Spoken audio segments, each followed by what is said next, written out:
శ్రీ కోయ ఎల్లమ్మ తల్లి జ్యోతిష్యాలయం ఫోన్ ద్వారానే జ్యోతిష్యం చెప్పబడును. విద్య, ఉద్యోగం, వ్యాపారం, ప్రేమించిన వారు దూరం అవ్వటం, భార్యాభర్తల మధ్య గొడవలు, అత్తాకోడళ్ల మధ్య మనస్పర్ధలు, కుటుంబ సమస్యలు, ఆర్థిక సమస్యలు, పెళ్లి కుదరకపోవడం, సంతానం ఆలస్యం కావడం, స్త్రీ పురుష వశీకరణం, చెడు ప్రయోగ నివారణ మొదలగు ఎటువంటి సమస్యలకైనా పరిష్కారం చూపగలరు.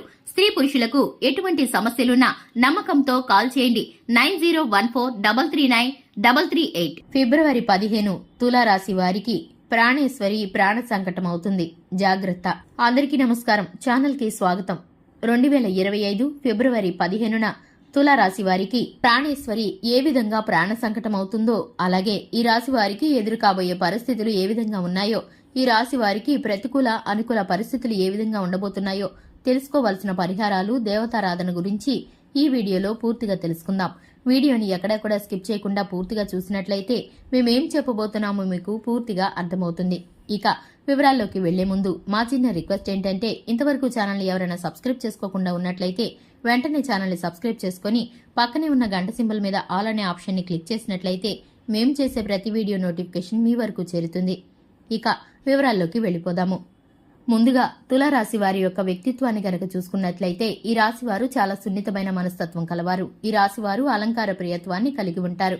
అలాగే ఈ రాశివారు భోజన ప్రియులని చెప్పుకోవాలి. ఈ రాశి వారికి ఏ పని చేసినా కూడా 1-2 సార్లు ఆలోచించి చేయడం అలవాటుగా ఉంటుంది. ఈ రాశివారు జీవిత భాగస్వామి పట్ల ఎక్కువ ప్రేమానురాగాలను కనబరుస్తారు. ఇక ఈ రాశి వారికి స్నేహితులతో సమయం గడపడం అంటే చాలా ఇష్టమని చెప్పుకోవాలి. వీరికి చాలా మంది స్నేహితులు ఉంటూ ఉంటారు. ఇక ఈ రాశి వారు ఏ పని చేసినా కూడా ఇంట్లో పెద్దవారితోనూ, జీవిత భాగస్వామితోనూ, స్నేహితులతోనూ చర్చిస్తారు. ఆచితూచి అడుగులు ముందుకు వేస్తారు.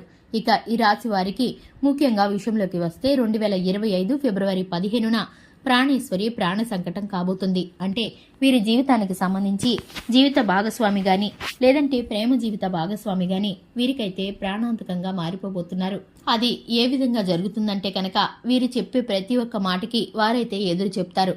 వీరు ఒక మాట అంటే వారు ఒక మాట అంటారు. దానికి సంబంధించి ఒక నిర్ణయం మీద అస్సలు ఉండడానికి ఇష్టపడరు. దీనికి సంబంధించి వీరి మధ్య చిన్న చిన్నగా మొదలై పెద్ద పెద్ద వివాదాలు దారితీస్తాయి. ఇటువంటి చర్చలు, వివాదాల కారణంగా మీ మధ్య మనశ్శాంతి కరువవుతుంది. ఆప్యాయత, అనురాగాలు దూరం అవుతాయి.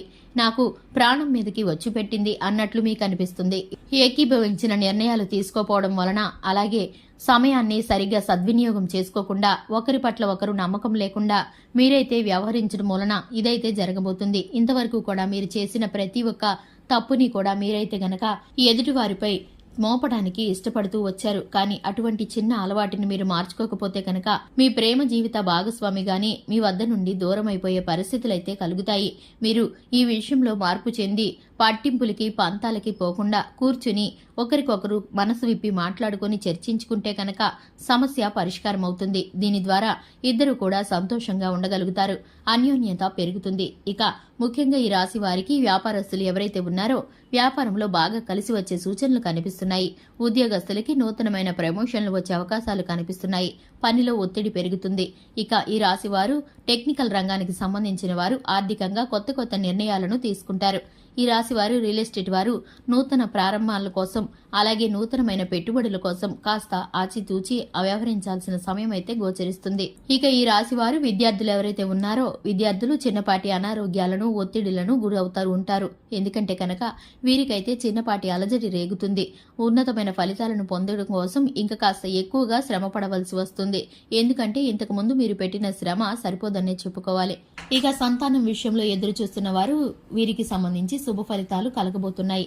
ఇంతవరకు ఎవరైతే సంతానం కోసం ఎదురు చూస్తున్నారో వారైతే చక్కటి ఫలితాలను పొందుకోబోతున్నారు. బంధుమిత్రుల నుండి శుభవార్తలు అందే అవకాశాలు కూడా కనిపిస్తున్నాయి. ఈ రాశి వారు శివనామ స్మరణ చేసుకోవడం ద్వారా, సుబ్రహ్మణ్యేశ్వర స్వామికి ఆరాధన చేయడం ద్వారా చక్కటి ఫలితాలను పొందుకుంటారు. నానబెట్టిన శనగలను గోమాతకు తినిపించడం ద్వారా మీరైతే అపారమైన పుణ్యఫలాన్ని పొందుకుంటారు.